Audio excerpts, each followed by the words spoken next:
नमस्कार दोस्तों, स्वागत है आपका अनुपमा यस अकेडमी पर। आज के वीडियो में हम भक्ति आंदोलन को देखेंगे और भक्ति आंदोलन की किस तरह से शुरुआत हुई, उसके जो शुरुआती प्रमुख संत हैं, वह संत कौन से हैं, उन सब के विषय में काफी डिटेल से देखेंगे। आपकी जो प्रारंभिक परीक्षा है, उस प्रारंभिक परीक्षा में जो प्रश्न आते हैं, उन प्रश्नों में आप पाएंगे कि भक्ति आंदोलन से या फिर इनके जो संत हैं, उनसे जुड़े प्रश्न हर साल आपसे पूछे जाते हैं। तो इसलिए तो यह बहुत जरूरी हो जाएगा। लेकिन इसके अलावा जो मेंस है, मेंस में जब आपसे एनालिटिकल क्वेश्चन पूछा जाएगा, तो वहां पर भी जो भक्ति आंदोलन के मूल तत्व हैं, वह मूल तत्व आपके लिए बहुत जरूरी है, क्योंकि इसी के माध्यम से जो भारतीय समाज है, उस भारतीय समाज को आप समझ पाएंगे। तो इसलिए भक्ति आंदोलन को हम आज बहुत डिटेल से देखेंगे और जो इसका शुरुआती चरण है, वह शुरुआती चरण किस प्रकार से डेवलप हुआ, उसे समझने का प्रयास करेंगे। वीडियो पूरा देखिएगा, तभी आप इसका पूरा लाभ उठा पाएंगे। तो मैं अनुपम तिवारी स्वागत करता हूं आपका अपने इस YouTube चैनल पर। आइए देखें भक्ति आंदोलन को। जब हम भक्ति आंदोलन की बात करते हैं, तो हम यह जनरली देखते हैं कि जो भक्ति आंदोलन है, वह मध्यकालीन भारत में शुरू हुआ था। लेकिन जब हम भारतीय परंपरा में देखते हैं या फिर भारतीय दर्शन में देखते हैं, तो भक्ति आंदोलन की जो शुरुआत है, वह बहुत प्राचीन काल से हमको दिखती है। क्यों? भक्ति का मतलब क्या है? भक्ति का मतलब है ईश्वर के प्रति समर्पित होना, और ईश्वर के प्रति समर्पित होने का मतलब है खुद को ईश्वर में मिला देना, या ईश्वर की जो भावना है, उस भावना से खुद को कनेक्ट कर देना। तो भारतीय परंपरा में हम देखते हैं कि इसकी शुरुआत बहुत पहले से हमको दिखती है। भारतीय परंपरा बहुत पहले से ही भक्ति आंदोलन को देख रही थी। लेकिन जो मध्यकालीन भारत है, उस मध्यकालीन भारत में ही भक्ति आंदोलन को ज्यादा पढ़ा जाता है। ऐसा क्यों है, उसे अभी हम समझेंगे। तो भक्ति आंदोलन की भारत में शुरुआत कब हुई? प्राचीन काल से ही। यानी देवताओं के प्रति जो श्रद्धा है, देवताओं की पूजा करना, प्रार्थना करना, अग्नि पूजा करना, वायु देवता की पूजा करना, पृथ्वी की पूजा करना, नदियों की पूजा करना, वृक्षों की पूजा करना, यह सब भारत में हमको बहुत प्राचीन काल से ही दिखता है। भारत में यह सब कुछ बहुत पहले से ही हो रहा था। यानी जो भक्ति आंदोलन है, उसकी शुरुआत भारत में बहुत पहले से ही हो चुकी थी। और भक्ति आंदोलन के तहत भारत में जो परंपराएं हैं, वह बहुत पहले से ही आगे चल रही थी। जब हम काल देखते हैं उपनिषदों का, यानी 800 से लेकर 500 ईसा पूर्व का काल, तो जो यह विचार है, यह विचार और गहरे हो गए। मतलब प्रारंभ में हम देखते हैं, स्पेशली हम बात करें अगर ऋग वैदिक काल की, तो वहां पर जो प्राकृतिक पूजा है, यानी उन देवताओं की पूजा जो डायरेक्टली ज्यादा कनेक्टेड थे किससे? आम जनता से। इसमें इसीलिए हम देखते हैं कि जो आपकी अग्नि की पूजा है, वह अग्नि की पूजा बहुत फेमस है। बाद में जो आपके इंद्र हैं, वह इंद्र बहुत फेमस हो जाएंगे, क्योंकि इंद्र को कई रूपों में माना जाएगा। एक इंद्र आपके होंगे वर्षा के देवता, तो उस रूप में भी जो आपके इंद्र हैं, वह बहुत फेमस होंगे। फिर इंद्र को कहा जाएगा पुरंदर, और पुरंदर का मतलब किलों की रक्षा करने वाला। तो जो आपके इंद्र हैं, वह क्या हो जाएंगे? रक्षक के रूप में भी फेमस। तो इंद्र की पूजा, अग्नि की पूजा, वायु की पूजा, यह सब कुछ बहुत प्राचीन काल से चल रही थी। लेकिन जब उपनिषदों का काल आता है, तो वहां पर बात होती है ईश्वर की, यानी ब्रह्म की बात होती है, और कैसे उस ब्रह्म तक पहुंचा जा सकता है, उसकी बात होती है। वहां पर हमको एक विचार दिखता है कि जो ईश्वर के प्रति प्रेम है और आत्मसमर्पण है, यानी भक्ति का जो मूल विचार है, खुद को ईश्वर के प्रति समर्पित कर देना, उन विचारों का जो प्रभाव है, वह प्रभाव हमको उपनिषद काल में दिखता है। यानी उपनिषद बात करता है कि ब्रह्म है, ब्रह्म हमारे अंदर है, ब्रह्म हमसे बाहर है, ब्रह्म को कैसे पाया जा सकता है। तो वहां पर जब यह सब सारी चर्चाएं होती है, तो वहां समर्पण की बात होती है, प्रेम की बात होती है, यानी कैसे ईश्वर को पाया जा सकता है, उनके मार्गों की बात होती है। उन मार्गों में जो प्रेम है, आत्मसमर्पण है, जो भक्ति के मूल तत्व हैं, उनकी बात होती है। लेकिन जो भक्ति शब्द है, इस शब्द का प्रयोग यहाँ पर नहीं होता है, या फिर बहुत कम होता है। लेकिन जो मूल विचार है, वह विचार हमको दिखने लगते हैं कहाँ पर? उपनिषद काल में। इसके बाद हम जब देखते हैं जो आपका महाकाव्य का काल है, यानी जब रामायण और महाभारत का काल है, उस समय हम देखते हैं कि जो राम है, राम को क्या दिखाया जाता है? एक आदर्श पुरुष। और यह दिखाया जाता है कि जो राम के भक्त होंगे, उन भक्तों की रक्षा कौन करेंगे? राम। यानी भक्ति भावना जो है, वह यहाँ पर अब ज्यादा दिखने लगेगी। कब? महाकाव्यों के काल में। तो उपनिषदों के काल में यह हमको दिखना शुरू हो जाएगा, लेकिन महाकाव्यों के काल में यह हमको और डीप डाउन होता हुआ दिखेगा। अब जो आपका भक्तिवाद है, वह क्या आएगा? एक स्वरूप में। स्वरूप का मतलब राम की पूजा की जाएगी, कृष्ण की पूजा की जाएगी, और यहाँ तक गीता जब हम देखेंगे, तो गीता में भी यही लिखा गया है कि ईश्वर को कैसे जाना जा सकता है? केवल और केवल भक्ति के माध्यम से। तो वहां पर जो भक्ति की भावना है, वह भावना बहुत आगे बढ़ने लगती है। यहाँ तक कि जो भगवत गीता है, उसमें आपका भक्ति योग यानी एक तरीके से पूरा चक्र दिया गया है कि कैसे भक्ति को पाया जा सकता है। इसी तरह से जो आपका कर्म योग है, उसकी बात दी गई है। इसी तरह से जो आपका ज्ञान योग है, उसकी बात की गई है। यानी ज्ञान कैसे प्राप्त किया जा सकता है, कर्म कैसे योगदान देगा, उससे जो भक्ति है उसको कैसे पाया जा सकता है। यानी एक कनेक्शन एस्टेब्लिश होता है और उस एस्टेब्लिश होते हुए कनेक्शन से कैसे चीजें कनेक्ट होती है, उन सब की चर्चा की गई है। तो यह सारा प्रभाव हमको दिखता है। यानी भक्ति आंदोलन की जो शुरुआत है वह भारत में बहुत प्राचीन काल से ही हो चुकी थी और उसके अलग-अलग चरण हमको दिखते हैं। लेकिन अब अंतर क्या है? क्यों यह माना जाता है कि मध्यकाल में भक्ति आंदोलन की शुरुआत हुई या जिस भक्ति आंदोलन को हम पढ़ते हैं वह मध्यकालीन भक्ति आंदोलन हमको दिखता है। ऐसा क्यों है? क्योंकि जो भी यह व्यवस्थाएं हम देख रहे हैं, यह व्यवस्थाएं हैं ब्राह्मणवादी। यानी जो भक्ति का अधिकार है, वह अधिकार किसके पास है? सीमित लोगों के पास। और उन सीमित लोगों में कौन है? मुख्यतः ब्राह्मण। यानी जो भक्तिवाद है वह ब्राह्मणवादी व्यवस्था तक सीमित है। जब हम मध्यकाल में भक्ति आंदोलन की बात करते हैं, तो यह ब्राह्मणवादी व्यवस्था से बाहर निकलेगा और जो आम जनता है, उस आम जनता तक पहुंचेगा। मतलब आम जनता भी अब भक्तिवाद से जुड़ेगी। तो भक्तिवाद की शुरुआत बहुत पहले से हो चुकी थी या फिर भक्ति आंदोलन की शुरुआत बहुत पहले से हो चुकी थी।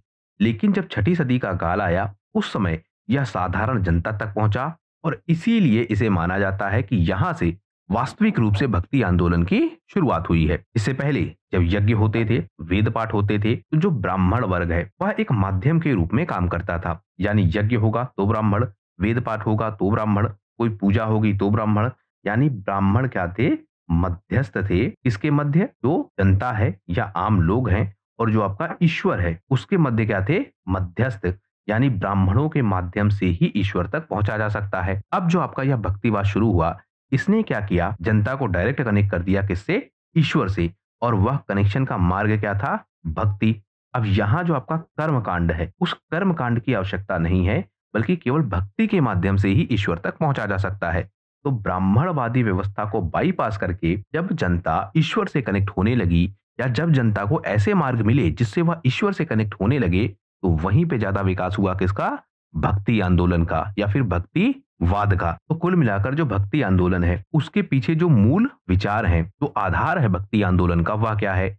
यह बात करते हैं समानता की।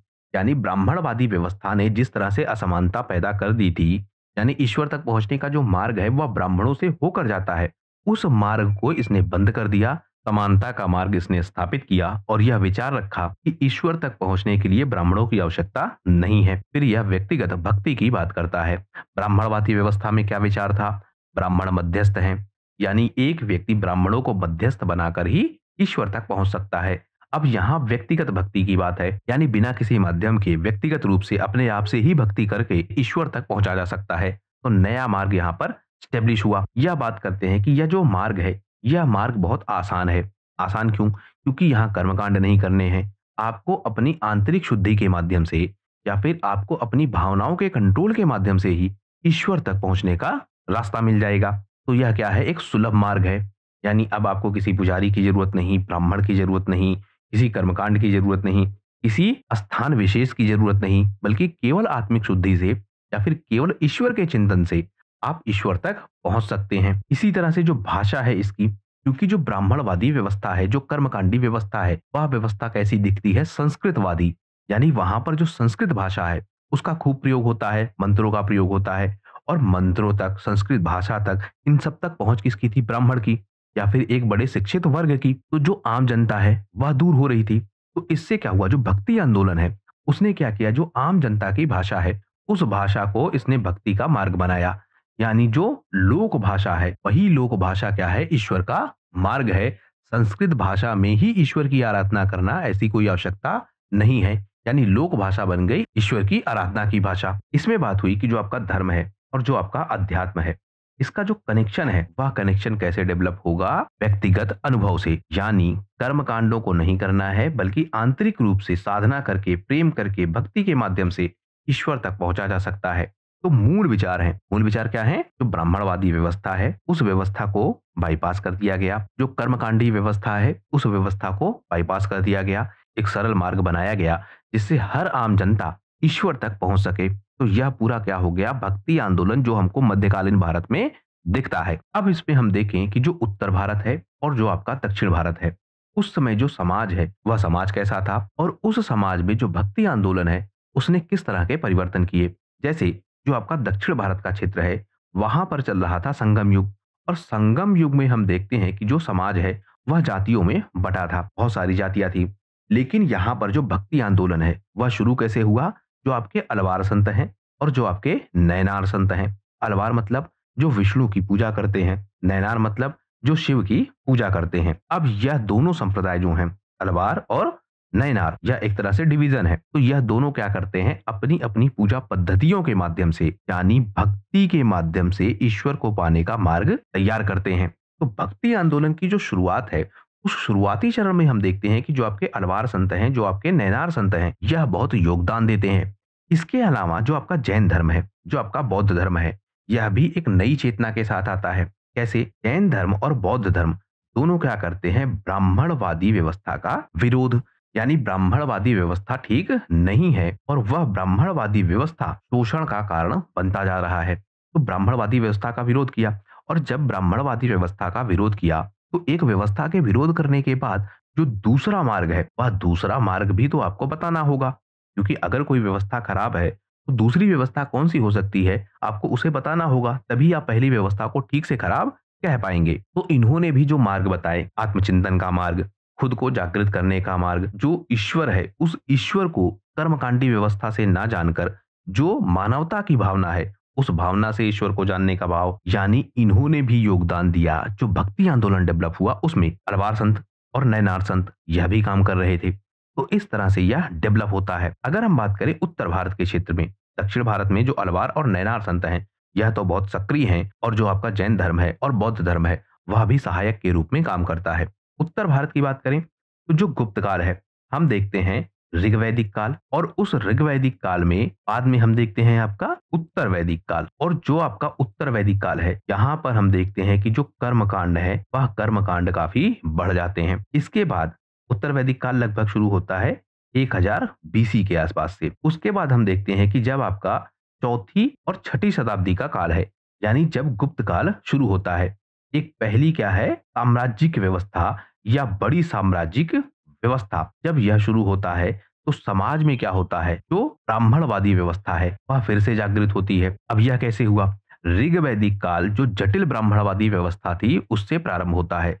लेकिन यहाँ पर जो कर्मकांड है, वह उतने प्रभावशाली नहीं थे। स्पेशली जो आपका वर्ण विभाजन है, वह वर्ण विभाजन इतना कठिन नहीं था, वह सामान्य था। लेकिन जब उत्तर वैदिक काल आता है, तो वर्ण विभाजन बहुत कठिन हो जाता है। इसके साथ-साथ जो स्त्रियों की दशा है, वह स्त्रियों की दशा भी काफ़ी गिर जाती है। इसके बाद क्या होता है? आपका आता है उपनिषदों का काल, जो ब्राह्मणवादी व्यवस्था का विरोध करते हैं। फिर आता है आपका महाकाव्यों का काल, जिसमें आपको महाभारत, गीता यह सब कुछ मिलेगा। तो गीता में भी जो ब्राह्मणवादी कर्मकांडी व्यवस्था है, उस व्यवस्था का विरोध किया जाता है। तो समाज में परिवर्तन होने लगता है।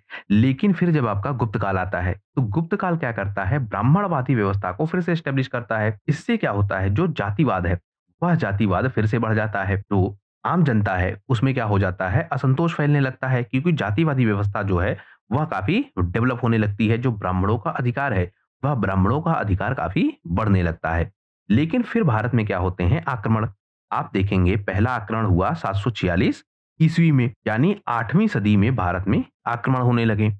अब जब यह आक्रमण होने लगे, तो यह आक्रमण अपने साथ क्या लाए? संस्कृति, एक नई संस्कृति। लेकिन इससे पहले भी अगर आप देखेंगे, तो जो व्यापारी आते थे, वह व्यापारी भी अपने साथ क्या लाते थे? एक नई संस्कृति। वह नई संस्कृति यानी जो इस्लाम की व्यवस्थाएँ हैं, वह व्यवस्थाएँ धीरे-धीरे या फिर इस्लाम के जो मूल विचार हैं, वह विचार धीरे-धीरे भारतीय समाज में आने लगा। तो भारतीय समाज में नए विचार आना प्रारंभ हो गया। अब यहाँ नए विचार का मतलब एक नई व्यवस्था के तहत आया विचार, जो नए लोगों के आने से शामिल हुआ। पहले से ही भारत में बहुत सारे विचार थे, लेकिन एक और विचार आया। तो जब एक नया विचार आया और उसके बाद जब 11वीं और 12वीं शताब्दी का काल आता है, तो उस समय जब यह मुस्लिम आक्रमणकारी एक नई व्यवस्था के तहत आते हैं, यानी अब यह प्रशासनिक व्यवस्थाओं में आएंगे। आपको याद हो 1192 मोहम्मद गौरी यह भारत में आता है, अपनी प्रशासनिक व्यवस्था स्टेब्लिश करता है। तो जब यह सब कुछ होने लगता है, तो एक नई व्यवस्था की आवश्यकता होती है। अब जो आपकी ब्राह्मणवादी व्यवस्था थी, वैदिक व्यवस्था थी, उस व्यवस्था में परिवर्तन होने लगता है और एक नई व्यवस्था डेवलप होने लगती है। यह बात करती है कि जो यह 2 परंपराएँ या जो यह 2 सभ्यताएँ आपस में मिल रही हैं, इनके बीच जो कनेक्शन है, वह कनेक्शन किस तरह से एस्टेब्लिश किया जाए। तो इससे जो भारतीय समाज है, उस समाज में बहुत परिवर्तन होता है।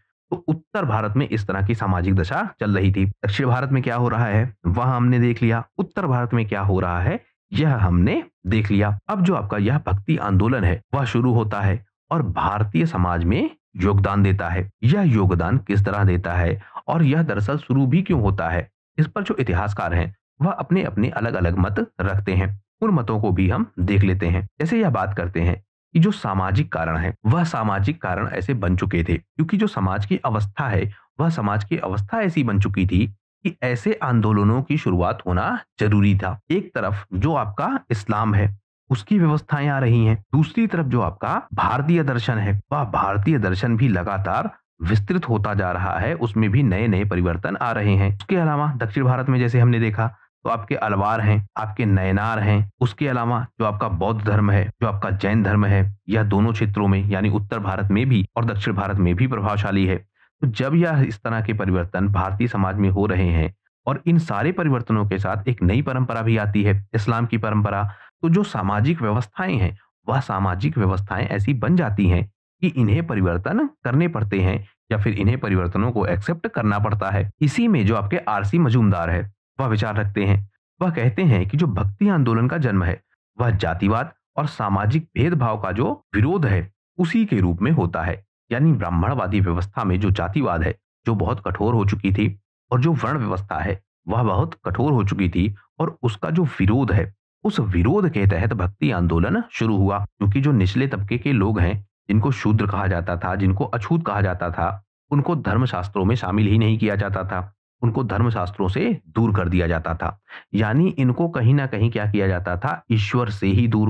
और हर व्यक्ति को ईश्वर तक पहुँचना है, हर व्यक्ति की ऐसी लालसा थी। तो उसमें क्या होता था, जो आम जनता है या फिर जो निम्न जनता है, शूद्र हैं, अछूत हैं, इनको ईश्वर तक पहुँचने का कोई मार्ग ही नहीं दिख रहा था क्योंकि ब्राह्मणवादी व्यवस्था ने ऐसा पूरा स्ट्रक्चर बना दिया था कि शूद्र और जो आपके अछूत हैं, यह ईश्वर से कहीं न कहीं दूर हो रहे थे क्योंकि इन्होंने आधार बना दिया कि जो धर्मशास्त्र हैं, कर्मकांड हैं, वही ईश्वर तक पहुँचने का मार्ग है। तो इनको एक मार्ग चाहिए था, किसको? जो निम्न वर्ग के लोग हैं, जिससे यह ईश्वर तक पहुँच सके। तो एक तरह से क्या है, यह आंदोलन है कि हर व्यक्ति ईश्वर तक कैसे पहुँच सकता है। तो यह बात आगे बढ़ने लगी। इसी तरह से जो धार्मिक पुनर्जागरण की भावना है, उस पर विचार रखते हैं अपने के.एम. पाडिक्कर। यह कहते हैं कि जो कर्मकांड है, उस कर्मकांड को दूर किया गया और जो व्यक्तिगत आस्था है, व्यक्तिगत प्रेम है, व्यक्तिगत भावना है, उस भावना को ज़्यादा प्रबल किया गया।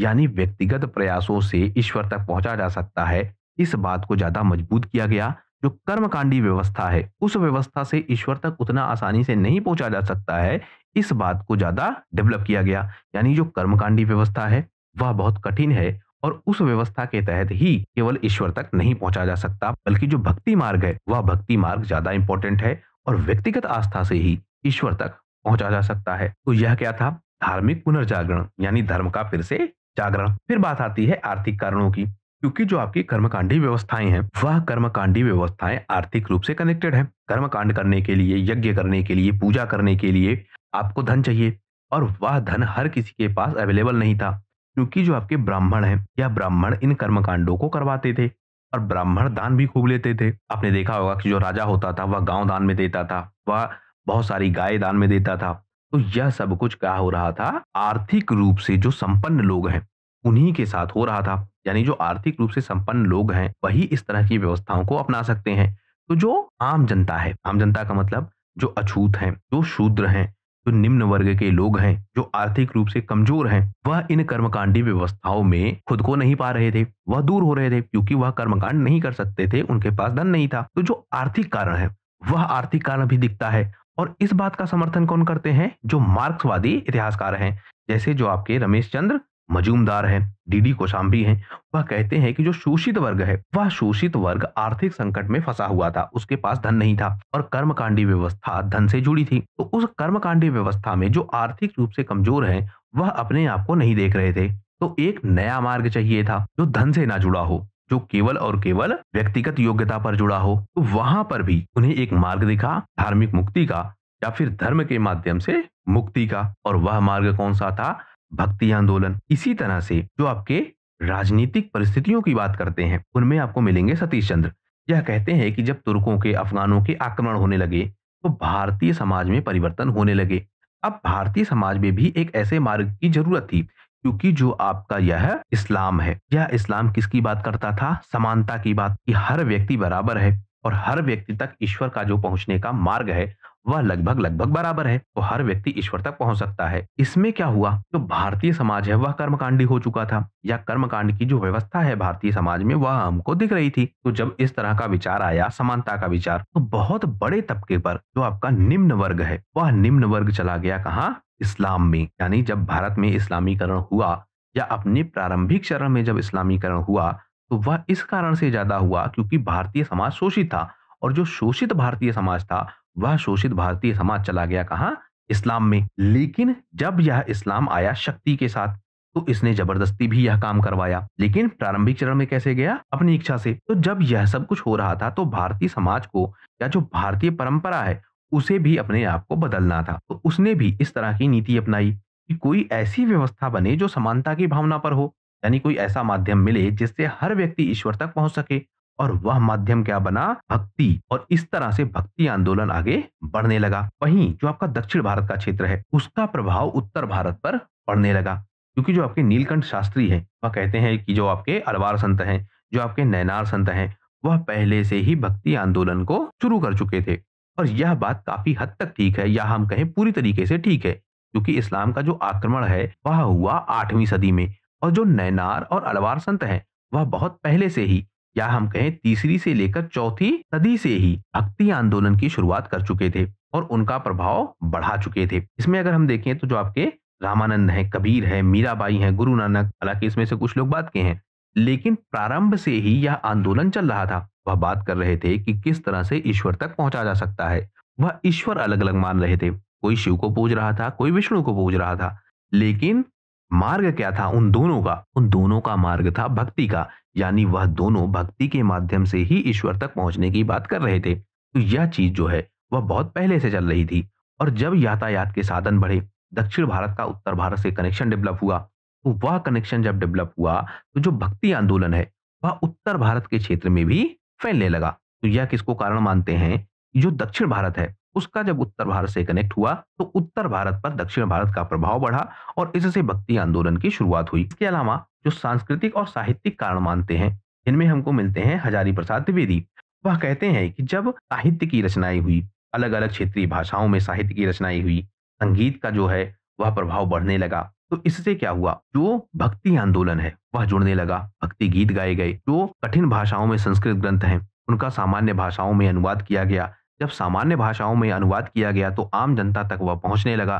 जब आम जनता तक पहुंचा तो आम जनता ने भी उसको समझा, उसने भी यह जाना कि कैसे ईश्वर को पाया जा सकता है, वास्तविक मार्ग क्या है, सत्य क्या है, यह सब आम जनता तक भी पहुंचने लगा।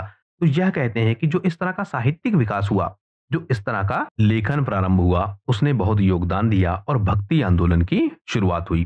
तो इस तरह अलग अलग इतिहासकार अलग अलग मत रखते हैं, लेकिन आपको यह ध्यान रखना होगा कि इनमें से केवल एक मत कोई ठीक नहीं है। मतलब जितने भी मत हैं उन मतों का अपना अपना प्रभाव है, या हम कहें जो एक कॉम्बिनेशन बना इन सारे मतों का, कि उत्तर से भारत का संपर्क हुआ, राजनीतिक स्थितियां थी, सामाजिक दबाव था, इस्लाम का प्रवेश हुआ, भारतीय समाज में जो आर्थिक व्यवस्था है वह व्यवस्था किस तरह से बनी हुई थी, जो कर्मकांडी व्यवस्था है, ब्राह्मणवादी समाज है, निचले तबके का शोषण है, यह सारे कारण थे जो एक साथ कंबाइन हुए और कंबाइन होकर एक नए मार्ग की शुरुआत करते हैं, जिसे कहते हैं भक्ति आंदोलन। हालांकि हम यह जरूर देखते हैं कि जो भक्ति आंदोलन है उसकी अगर हम शुरुआत की टाइमिंग की बात करें तो टाइमिंग में हम देखते हैं कि जो दक्षिण भारत का क्षेत्र है वह हमको अग्रणी दिखता है। आप भावनाओं की बात करेंगे तो उसमें आपको अंतर शायद ना मिले, लेकिन जब आप तथ्यों की बात करेंगे तो तथ्यों में आपको अंतर मिलेगा। दक्षिण भारत में जो आंदोलन की शुरुआत है, या फिर दक्षिण भारत में जो भक्ति आंदोलन की शुरुआत है, उसके चरण कौन से हैं,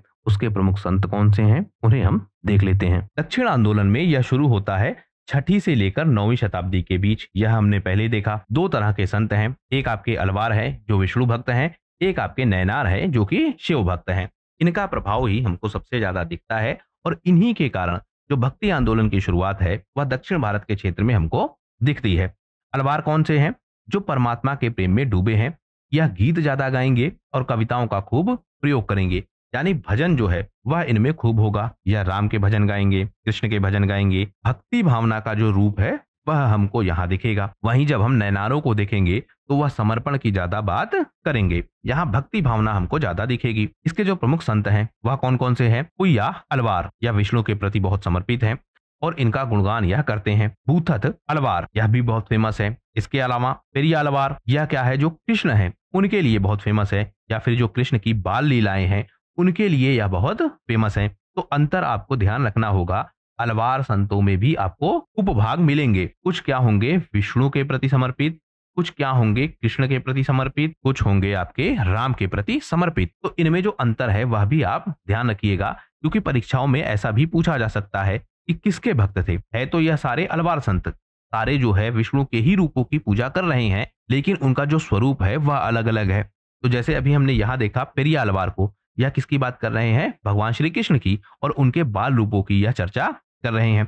इसी तरह हम देखते हैं अंडाला की। अंडाला कौन है? इकलौती महिला अलवार संत, यह भी इंपॉर्टेंट है, आपको ध्यान रखना होगा, और यह विष्णु के प्रति समर्पित है। इसी तरह नाम्मा अलवार, यह दर्शन शास्त्र और भक्ति के मिलन की बात करते हैं। यानी इनका जो प्रभाव है वह ज्यादा किस पर है? अध्यात्म पर। इसके साथ साथ हम यह भी देखते हैं कि जो यह आपके अलवार संत हैं इनकी रचनाओं को एक जगह संग्रहित किया जाता है। उस ग्रंथ का नाम क्या है? नालायिर दिव्य प्रबंधन। इसमें हम देखते हैं कि लगभग 4000 पदों का संग्रह किया गया है। तो यह प्रमुख क्या हो गए? अलवार संत। अब हम बात करते हैं नैनार संतों की। नैनार का अर्थ है ईश्वर के प्रति समर्पित, यानी यहाँ भक्ति भाव से ज्यादा खुद को समर्पित करने की भावना है। नैनार संत प्रमुख कौन से हैं उन्हें देखते हैं। हिरुना वुक्करसर, इसके अलावा तिरिंगुनान, तंभदर, सुंदरर और करिकाल अम्मयार, इनके भी ग्रंथ हैं। ग्रंथ कौन से हैं? तिवरम और पेरिया पुराणम। तो यह नैनार संतों से कनेक्टेड है और जो इनकी रचनाएं हैं उनको इन ग्रंथों में संग्रहित किया गया है। तो आपको यह ग्रंथ भी ध्यान रखने होंगे। आपसे यह पूछा जा सकता है कि यह किससे कनेक्टेड है? नैनारों से कनेक्टेड है या फिर अलवारों से कनेक्टेड है? तो अलवारों का जो ग्रंथ है नालायिर दिव्य प्रबंधम, और जो नैनारों का ग्रंथ है वह क्या है? तिवरम और पेरिया पुराणम। तो यह आप ध्यान रखिएगा। आगे हम देखते हैं जो नैनार संत हैं और जो अलवार संत हैं इनके बीच अंतर क्या है, या इनके बीच मूल जो विभेद है वह विभेद क्या है, उसे हम समझते हैं। सबसे पहले इष्ट देव का अंतर है। एक विष्णु की पूजा करते हैं या फिर विष्णु के रूपों की पूजा करते हैं, दूसरे भगवान शंकर की पूजा करते हैं। तो रूप का अंतर है। सबसे बड़ा ईश्वर कौन है उसको लेकर अंतर है। दूसरा इनके सिद्धांतों में अंतर है। यह सबसे मूल अंतर है। कैसे? नैनार जो संत हैं वह कहते हैं कि तपस्या करनी चाहिए, कठोर मार्ग को अपनाना चाहिए। इनमें बात होती है हठ योग की, इनमें बात होती है संन्यास की। तो मतलब यह लोग क्या कहते हैं कि सांसारिक सुखों से दूर होकर और तब जाकर ईश्वर को पाया जा सकता है। जो अलवार संत हैं वह कहते हैं कि नहीं, सांसारिक सुखों से दूर नहीं होना है, भक्ति के साथ, प्रेम भावना के साथ ही ईश्वर को पाया जा सकता है और भक्ति में डूबकर ही ईश्वर तक पहुंचा जा सकता है। तो दोनों के सिद्धांतों में क्या है? अंतर है। इसके साथ साथ इनकी जो सांप्रदायिक पहचान है वह भी हमको अलग अलग दिखती है कि वह अलग रूपों में डेवलप हुई है। कैसे? जो आपके नैनार संत हैं उन्होंने शैव धर्म को मजबूत किया और अलवारों ने क्या किया? वैष्णव धर्म को मजबूत किया। इससे क्या हुआ? इन दोनों संप्रदायों में एक धीरे धीरे टकराव जैसी स्थिति भी हमको दिखने लगी। बाद में इनमें क्या आएगी? आपसी कटुता। और बाद में हम यही देखेंगे कि जो आपके नैनार संत हैं, अलवार संत हैं, इनके टकरावों को दूर करने के लिए ही शंकराचार्य जी आएंगे और वह कोशिश करेंगे कि जो यह टकराव है इस टकराव को दूर कर पाए। अब यहां से आप क्या देखेंगे? अद्वैतवाद। अब यह समझिए कि यह विवाद क्यों हो रहा है, क्योंकि ईश्वर के तो अलग अलग रूपों की बात की जा रही है और उसी रूपों के आधार पर धीरे धीरे टकराव प्रारंभ हो रहा है। तो अब क्या आएगा? अद्वैतवाद, कि दोनों अलग है ही नहीं, दोनों का केवल केवल स्वरूप अलग है, वास्तव में दोनों एक है। तो यहाँ शंकराचार्य का दर्शन धीरे धीरे फेमस होने लगेगा। इसमें जो पूजा पद्धति है उसमें भी अंतर है। एक बात करते हैं भक्ति भावना की, एक बात करते हैं समर्पण की, एक बात करते हैं चढ़ावे की, एक बात करते हैं तपस्या की। तो दोनों में अंतर है और यह अंतर धीरे धीरे दिखने लगेगा। जो आपके नैनार संत है वह मंदिर परंपरा के समर्थक हैं, यानी नैनार संत कहते हैं कि ईश्वर के स्वरूप की पूजा की जानी चाहिए। अलवार क्या है? वह ज्यादा भक्ति भावना से कनेक्टेड है, उनमें ज्यादा गीत संगीत होंगे, उनमें ज्यादा भजन होंगे।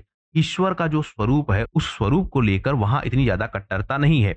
अब यहाँ भी आप बात समझेंगे, जो आपके नयनार संत हैं वह शिव की पूजा करेंगे, और शिव की पूजा करने के दौरान वह शिव के केवल एक रूप की पूजा करेंगे। वहीं जो आपके अलवार संत हैं वह विष्णु के रूपों की पूजा करेंगे, वह कृष्ण की भी पूजा करेंगे, वह राम की भी पूजा करेंगे, वह विष्णु की भी पूजा करेंगे। तो धीरे धीरे क्या होगा, जब कई देवताओं की पूजा होगी या फिर कई ईश्वरों के स्वरूप की पूजा होगी, तो आपके जो अलवार संत हैं वह भक्ति भावना पर आ जाएंगे, वह ज्यादा डिपेंडेंट हो जाएंगे भक्ति गीतों पर, ना कि किसी ईश्वर के स्वरूप पर। वहीं जो आपके नयनार संत है, क्योंकि इनके जो देवता हैं या फिर जिसको यह देवता मान रहे हैं वह केवल एक है, तो इसीलिए क्या होगा, यह मंदिर परंपरा के समर्थक हो जाएंगे। तो इस तरह से इनमें अंतर उत्पन्न हो जाएगा। अब यही उभर कर आते हैं शंकराचार्य, वह अद्वैत वेदांत के सिद्धांतों पर आते हैं और इन मतभेदों को दूर करने का प्रयास करते हैं। जो मतभेद पैदा हो गए हैं अलवार और नयनार संतों में, वह कहते हैं कि ईश्वर का केवल एक ही रूप है, हम सब एक हैं, अर्थात ब्रह्म भी एक है और जीव भी एक है। अद्वैत वेदांत, ब्रह्म निर्गुण है, शिव और विष्णु यह केवल अलग अलग नाम है, जो परम तत्व है वह एक है, यानी शिव और विष्णु दोनों एक हैं। तो जो अलवारों का और नयनारों का विवाद है वह इसी बात पर लेकर तो है कि कौन सा पूजा का स्वरूप या जो भक्ति का स्वरूप है वह स्वरूप कैसा होना चाहिए, और वास्तव में जो उनका इष्ट देव है उनमें सबसे ज्यादा महान कौन है, या शिव बड़े हैं या फिर विष्णु बड़े हैं। इसी बात को लेकर द्वंद्व है। और अद्वैत वेदांत क्या कहता है कि शिव और विष्णु दोनों एक ही हैं, दोनों अलग है ही नहीं। जहां तक यह भी कहते हैं कि जो ब्रह्म है और जो जीव है वह भी एक है, हम सब में ईश्वर का निवास है। इस तरह की विचारधारा फैलने लगती है। इससे क्या हुआ, जो शंकराचार्य का दर्शन है वह फैला एक ज्ञान प्रधान दर्शन के रूप में। वह कहते हैं कि मूल तथ्य को समझो, मार्ग को ना समझो। मार्ग अलग अलग हो सकते हैं ईश्वर तक पहुंचने का, ईश्वर तक बहुत सारे लोग अलग अलग मार्गों का प्रयोग करेंगे और वहां तक पहुंच जाएंगे, लेकिन जो मूल ईश्वर है वह ईश्वर क्या है, एक है। और हम सबका या फिर सबका लक्ष्य क्या है, एक ही ब्रह्म की प्राप्ति, यानी ब्रह्म एक है। इससे क्या हुआ, जो सांप्रदायिक भेदभाव बढ़ रहा था, अलवार संत, नयनार संत, इसके अलावा जो अन्य संप्रदाय हैं वह भी, क्योंकि हर कोई अपने ही ईश्वर को, अपनी ही परंपराओं को महान बनाने की कोशिश कर रहा था। तो इन्होंने क्या किया, सबका मूल एक जगह फिक्स कर दिया कि सबका मूल तो एक ही है, केवल अलग अलग स्वरूप हैं। तो धीरे धीरे जो सांप्रदायिक एकता है वह एकता भी बढ़ने लगी। इन्होंने एक विचारधारा स्थापित की, षष्ठम देवता या फिर षष्ठम विचारधारा की स्थापना। यह कहते हैं कि जो भी प्रमुख 6 देवता हैं, जैसे शिव हैं, विष्णु हैं, शक्त हैं, सौर हैं, गाणपत्य हैं, गाणपत्य मतलब गणेश भगवान, कौमार हैं, यह सब क्या है, एक है। शक्त मतलब क्या है, शक्ति पूजा यानी देवी पूजा, यह सब कुछ क्या है, एक है। यहाँ पर आप देखेंगे सौर पूजा, सौर पूजा मतलब प्राकृतिक पूजा, तो सबकी बात करते हैं कि सब एक हैं।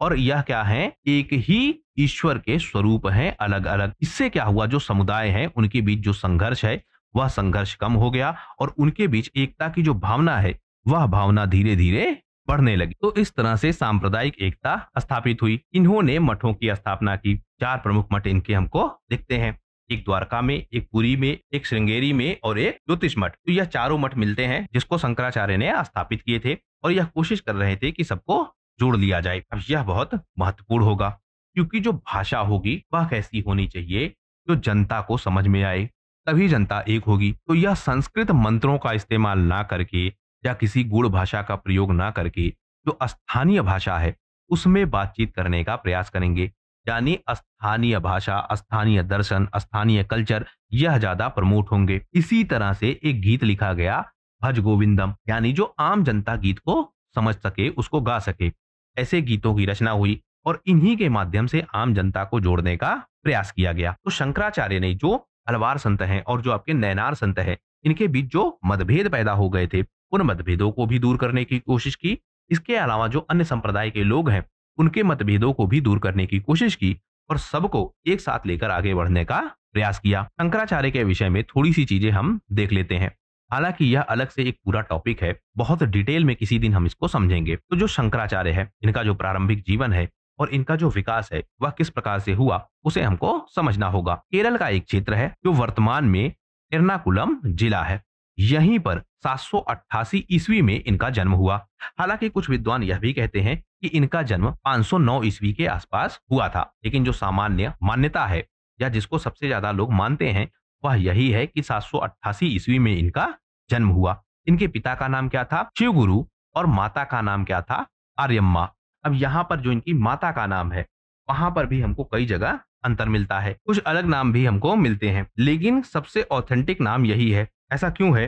क्योंकि एक पुस्तक है और पुस्तक का नाम क्या है? शंकर दिग्विजय। और यह जीवनी है किसकी? शंकराचार्य की। तो इसी पुस्तक में यह नाम दिया गया है इसका, शंकराचार्य की माता का। हालांकि कुछ जगहों पर हमको यह नाम थोड़ा डिफर भी मिलेगा, लेकिन आप मूल नाम याद रखिए। इनके जो माता पिता हैं वह ब्राह्मण जाति के हैं और बहुत लंबे समय तक संतानहीन थे। यानी यहाँ पर एक कहानी भी हमको मिलती है। कहानी क्या है कि जो इनके माता पिता हैं इनकी कोई संतान नहीं है और यह भगवान शंकर की बहुत लंबे समय तक पूजा करते हैं, घोर तपस्या करते हैं भगवान शंकर की, जिससे इनको पुत्र प्राप्त हो जाए। लेकिन कहते यह है कि इनके भाग्य में पुत्र नहीं था। लेकिन इनकी तपस्या से प्रसन्न होकर भगवान शंकर ने इन्हें दर्शन दिया और दर्शन देने के बाद इन्हें पुत्र होने का आशीर्वाद दिया। लेकिन उसके साथ एक शर्त रखी। शर्त यह थी कि या तो इनका पुत्र दीर्घायु होगा, बहुत लंबे समय तक वह जीवित रहेगा, या फिर इनका पुत्र अल्पायु होगा। लेकिन अगर अल्पायु होगा तो वह क्या होगा? बहुत विद्वान होगा। और अगर वह दीर्घायु होगा तो वह विद्वान नहीं होगा। तो यह विकल्प दिया गया किसको? शंकराचार्य के माता पिता को, या हम कहें शिव गुरु को और आर्यम्मा को। अब यह विकल्प इनको चुनना था। इन्होंने दूसरे विकल्प को चुना। इन्होंने कहा कि इनका पुत्र भले ही अल्पायु हो लेकिन वह बहुत विद्वान हो, वह बहुत बुद्धिमान हो। इसी तरह से शंकराचार्य का जन्म होता है और इसका प्रभाव हमको दिखता है शंकराचार्य के बचपन पर। वह असाधारण संतान होते हैं। बचपन में ही वह वेद पाठ, वह संस्कृत के मंत्र, वह सब कुछ याद करते हैं। लोग उनकी प्रतिभा को देखकर चकित हो जाते हैं। बाल्यकाल में ही वेद, उपनिषद, पुराण, शास्त्र यह सब कुछ यह सीख लेते हैं। और कहते यह है कि 8 वर्ष की आयु में, जहां बच्चे ठीक से समझ भी नहीं पाते हैं, उस समय यह बात करते हैं सन्यास की, या उस समय यह बात करते हैं सन्यास लेने की। अब इसमें भी समस्या है।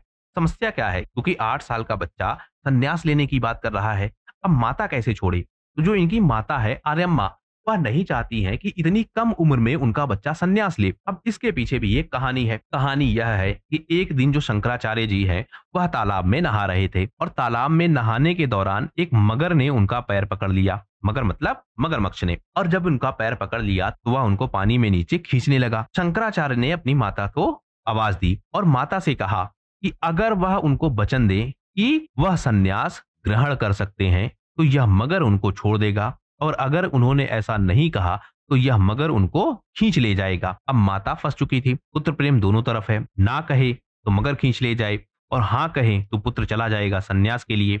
लेकिन माता का प्रेम अलग तरीके का होता है। माता ने यह तय किया कि कम से कम उनका पुत्र जीवित तो रहेगा। तो उन्होंने क्या किया? शंकराचार्य को सन्यास की अनुमति दे दी और शंकराचार्य निकल जाते हैं सन्यासी के रूप में। निकलने के बाद वह अपना गुरु चुनते हैं। गुरु का नाम है गोविंद भगवतपाद। यह इनके गुरु बनते हैं। इनसे इन्होंने शिक्षाएं लेना प्रारंभ किया और भगवतपाद ने ही इनको अद्वैत वेदांत की शिक्षा दी। जो आपके भगवतपाद हैं यह कौन थे? एक दूसरे आचार्य हैं गौड़ पादाचार्य, उनके शिष्य हैं। अब यह गौड़ पादाचार्य कौन है? जो मांडुक्य कारिका है उसके रचयिता है। मांडुक्य उपनिषद है। मांडुक्य उपनिषद पर गौड़ पादाचार्य ने एक टीका लिखी है। टीका का नाम क्या है? मांडुक्य कारिका। और मांडुक्य कारिका के रचयिता गौड़ पादाचार्य के शिष्य हैं कौन? गोविंद भगवतपाद। भगवतपाद के शिष्य कौन बने? शंकराचार्य। तो इस तरह से पूरा क्रम है। अद्वैत वेदांत को शंकराचार्य सीखते हैं और फिर उसका प्रचार प्रसार भी शुरू कर देते हैं। बाकी की घटना मैंने आपको बता दी कि किस तरह से वह अलवार संतों और नयनार संतों के बीच के विभेद को समाप्त करने की कोशिश करते हैं। मैं आपसे फिर कहूंगा कि शंकराचार्य को हमें अलग से समझना होगा। इनका जो जीवन है वह अपने आप में बहुत अद्भुत है। एक वीडियो में उसको कवर कर पाना बहुत कठिन होगा, लेकिन मैं कोशिश करूंगा कि किसी अलग से वीडियो में जो शंकराचार्य जी का जीवन है और उससे जुड़ी जो प्रमुख घटनाएं हैं उसे कवर कर लें। अब हम अपने वीडियो में आगे बढ़ते हैं। हम यहाँ बात करते हैं भक्ति आंदोलन की, और हमने देख लिया कि भक्ति आंदोलन में जो शंकराचार्य जी का रोल है वह किस प्रकार से हमको दिखता है। एक तथ्य हमको और मिलता है, श्वेतांबर उपनिषद। अब यह उपनिषद क्यों इंपॉर्टेंट है? क्योंकि जो भक्तिवाद है उसका कहीं ना कहीं जो शुरुआत है वह हमको श्वेतांबर उपनिषद से दिखता है। कैसे? यह वही उपनिषद है जिसमें सबसे पहले भक्ति की बात की गई है, या फिर भक्ति का सबसे स्पष्ट रूप से उल्लेख है। तो कौन सा उपनिषद है? श्वेतांबर उपनिषद। इस उपनिषद को लगभग 300 से लेकर 200 ईसा पूर्व के आसपास लिखा गया, यानी कि इसका संकलन हुआ। यह उपनिषद ईश्वर की भक्ति और समर्पण की बात करता है। हालांकि यह शिव के प्रति ज्यादा समर्पित दिखता है, या इसका जो झुकाव है वह हमको भगवान शिव के प्रति ज्यादा दिखता है। यह बताता है कि जो मोक्ष है, क्योंकि जो हिंदू धर्म है या फिर जो सनातन धर्म है उसका अंतिम लक्ष्य क्या है, मोक्ष। तो यह मोक्ष की बात करता है और कहता है कि मोक्ष को कैसे पाया जा सकता है, ईश्वर की भक्ति से, यानी ईश्वर की भक्ति के माध्यम से ही मोक्ष को पाया जा सकता है, जो जीवन का अंतिम लक्ष्य है। इस तरह हम देखते हैं कि जो भक्तिवाद के बीज है वह बीज कौन बोता है, श्वेतांबर उपनिषद। हम यह भी देखते हैं कि जो भक्तिवाद है इसमें हमको 12 अलवार संत मिलते हैं और इनकी जो रचनाएं हैं उनको नलयिरा द्वय प्रबंधन में इकट्ठा किया गया है। यह वैष्णव धर्म का एक प्रमुख ग्रंथ है। अब हम इन 12 अलवार संतों को देख लेते हैं और उनकी रचनाओं को भी देख लेते हैं। जो सारी रचनाएं एक जगह इकट्ठा हुई हैं, कहां पर, नलयिरा में। तो वह 12 प्रमुख संत कौन कौन से हैं?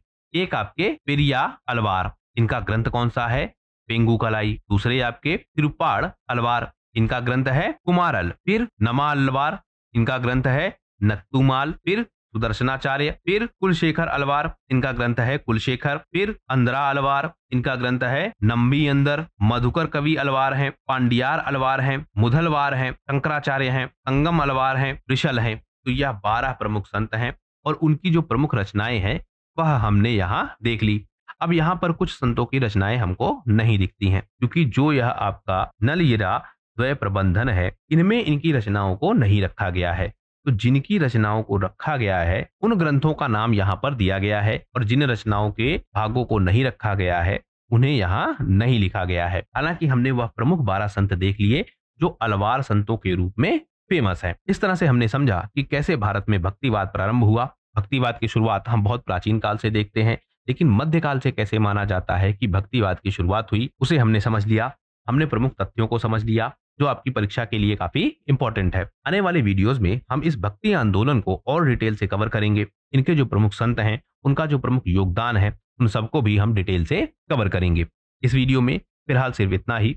वीडियो यदि पसंद आया हो तो प्लीज शेयर कीजिए अपने दोस्तों के साथ, सब्सक्राइब कीजिए इस चैनल को। आपका हमसे जुड़ने के लिए बहुत बहुत धन्यवाद। आपका दिन शुभ हो।